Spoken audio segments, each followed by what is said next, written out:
Hi everyone, happy Monday. Oh my god, first words. It feels so odd. You know, in the morning when the first time you talk, imagine doing that in front of a camera and just waiting to do a reading. I've done plenty of things this morning. Got a lot of stuff out of the way. Still a lot to do, home stuff. But it's time for the reading. It's not that I was procrastinating, it's just that I had stuff to do. So, if this is your first time on my channel, welcome. I hope you like the reading. I hope it resonates to you with some capacity, And if it does, hit like. If you want to hear more, subscribe. If this reading doesn't resonate for you, but something rings a bell for somebody that you know, maybe you're that third party that needs to deliver it. Okay, so send it to them. Yeah. Share the love. Anyway, today we're going to start off with the Tarot and Oracle by Michael Wilcox, which is a favorite. It's a good one. Then we're going to go into the Tarot of the Divine to clarify what it is exactly we're talking about. And then we're going to wrap it up with the Prism today, just to give the Sacred Symbols Oracle a rest, which is one of my favorites. So without further ado, what are we going to be talking about today, Monday? I will be reading a little bit because I don't know all of these cards. He has a personal oracle, and here we have the spider web, which is amazing. So yeah.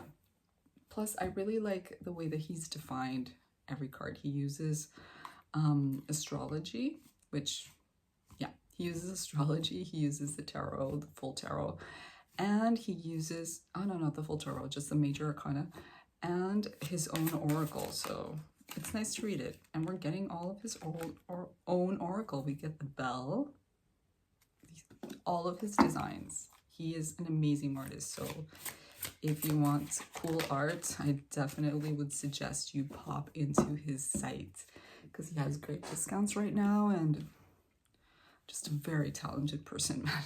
Very talented person. US based, I think he's in Florida. Very cool stuff. And then we have the star. Look at that. Isn't that beautiful? I love that I have this deck. I do. So we get two of his oracles and one tarot card. We're going to start off with the spider web. 38. I'll be reading just a little. I'm not going to have you sit here and just watch me read. Don't worry about it, but we are going to read a bit. Allure, entrapment, entanglement, held back.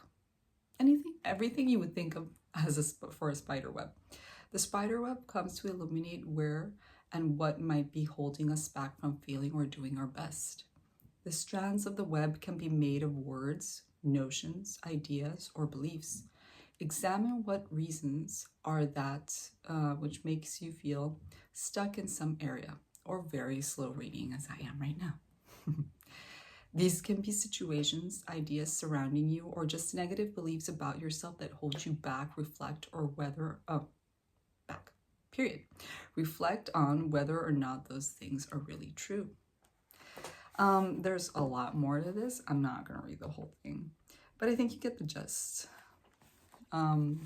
Entrapment, allure, just things that this could go either way. It could be negative or positive. So we'll see what it's about with the actual tarot reading. And now the bell. 126. Sorry, I will be coughing. I was sick for 2 weeks.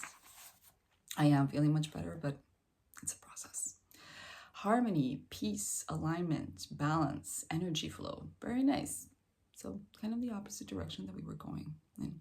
The bell calls us to find alignment and harmony with all aspects of ourselves. Our spirit energy flows through each layer of us.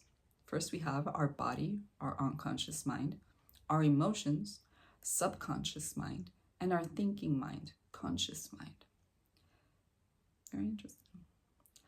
When we allow emotions to linger, they can affect the quality of our thoughts and affect the state of our bodies. When our bodies become unhealthy, it can affect our emotions and our thoughts.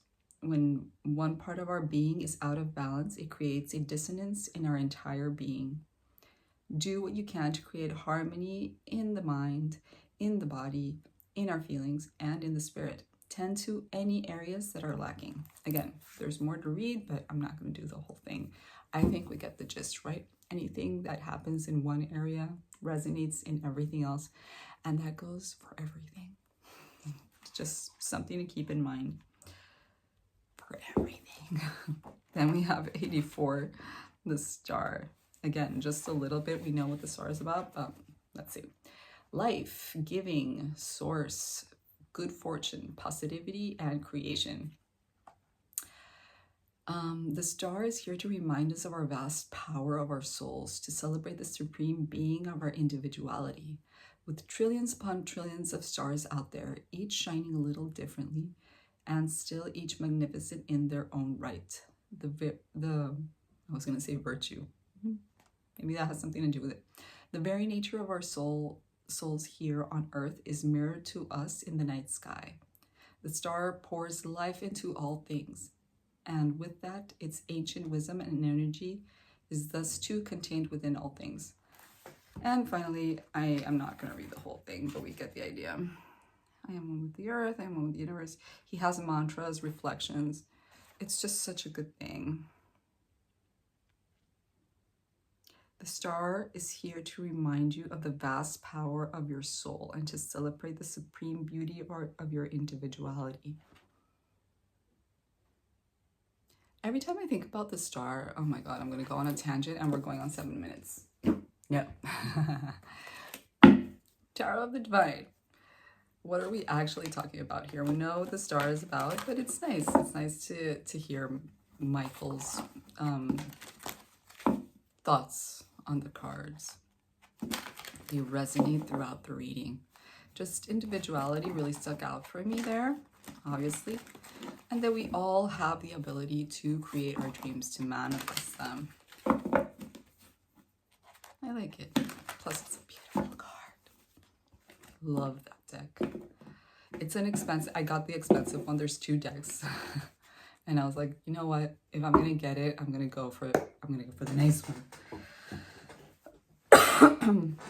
But it took me a while to get that deck. I'm not used to spending that much money on a deck, but it was well worth it. It's beautiful. So I really do suggest, if you want a beautiful deck, go for that one. If you're just starting out, probably go for the Prism, because when I got my first deck, again, I'm going to another tangent and we're going on 8, so no. Tarot of the Divine. What is up with me today? Woof. Okay, so spider web, and we have the 4 of Wands reversed. Interesting.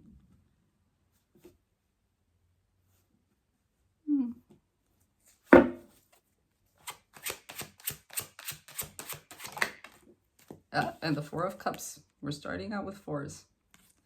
4 of Cups upright. So remember when we were talking about the spider web, that it was talking about being trapped, either you feeling trapped or you entangled in something or you trying to trap something. Really depends how it resonates with you, but we're talking about something specific here. With that 4 of Wands, it's kind of the opposite. It's like the lack of celebration, the lack of being trapped. 4 of Wands, in many readings, not in all readings, but in many readings, it does resonate with the energy of marriage, of celebration of the union, of a new kind of life, of stable ground, of grounding, of creating a home, these kinds of things. It's reversed, right? So there's a lack of that. There's a lack of celebratory energy. Let's see what they say. I don't remember this girl's name. Yoshitani. I swear, like 4 of Wands reversed. Just looks like I'm going to take my time. My sweet time with this reading. Self-doubt, diaspora, canceled plans, gloom. Something has not gone through. And with the 4 of Cups, it's kind of like you're not even surprised. You're very unbothered by it. Maybe not unbothered, but it's just...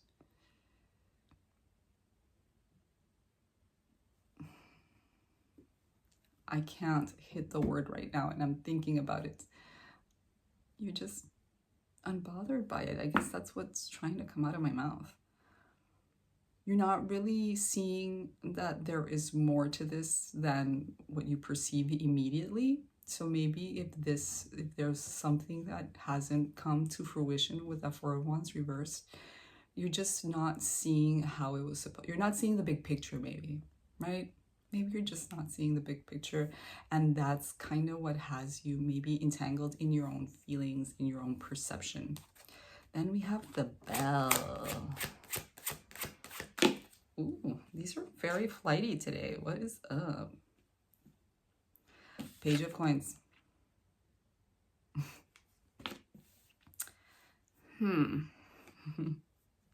Thank goodness it's upright. Let me pull this, the next one. Oh my God. Too many, but I'll take the first one, the coin. So, Page of Coins and a coin.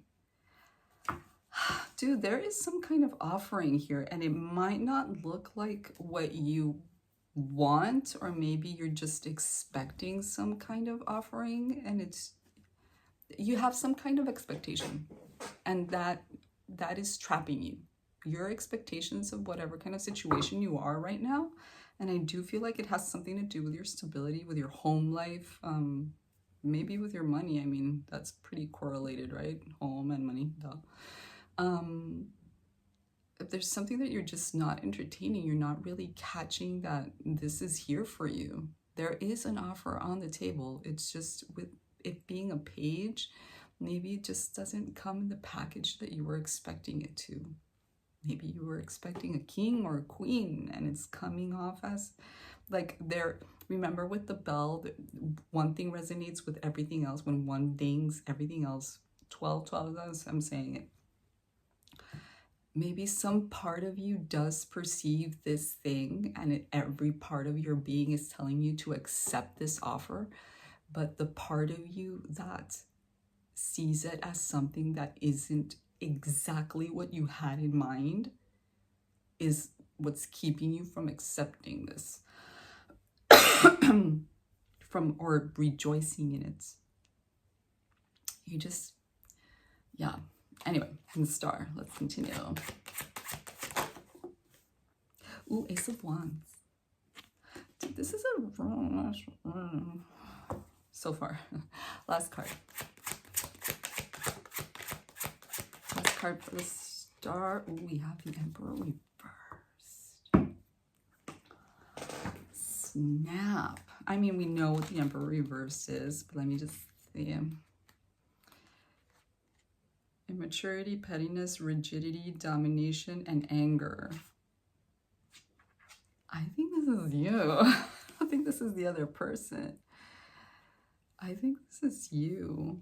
I think you're being super rigid with whatever it is. Yeah, I think this Emperor is you. Again, immaturity, pettiness, rigidity, domination, and anger. I don't think it's the other things. I think it's rigidity. I think that being an Emperor, I do think that there is a level of maturity to you. There is a level of accomplishment. There is a level of, and maybe you're just on the older side, right?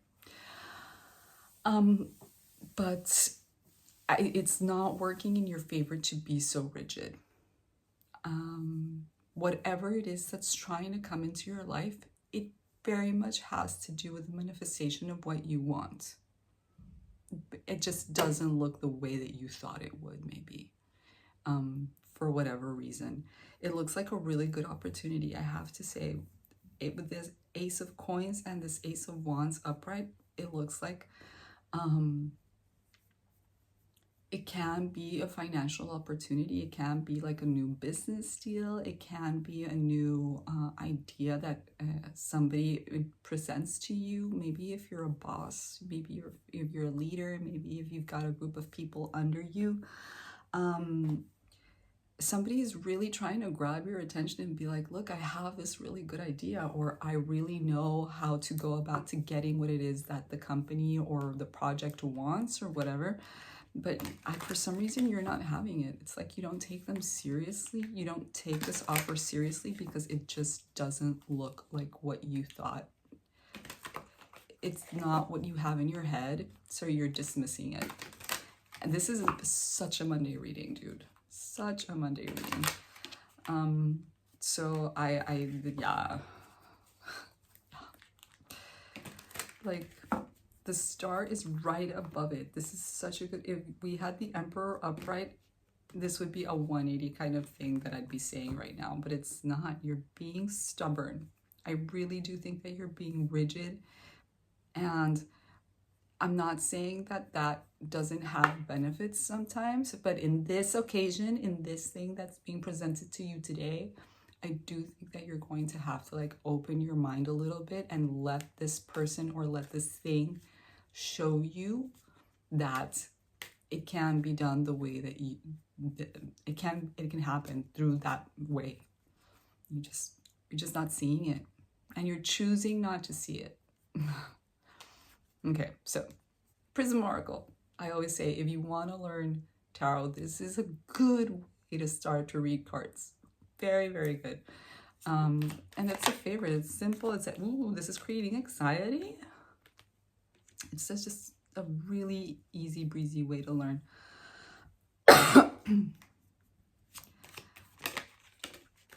Creativity. This is something that is not your usual kind of a thing, and it makes you nervous. It gives you anxiety. Strength. This is, I'm telling you, revisit. Give this person or give this thing an opportunity today, because it's good, right? Just because you don't see it doesn't mean it's not there. I feel like whoever is presenting this to you, they have a vision, and it's a powerful one. It's a good one, and it will benefit you all. Okay, so give it a shot, man. 1717, give it a shot. It's gonna be good. So much luck with this, so much love, and I'll see you in the next one. Bye.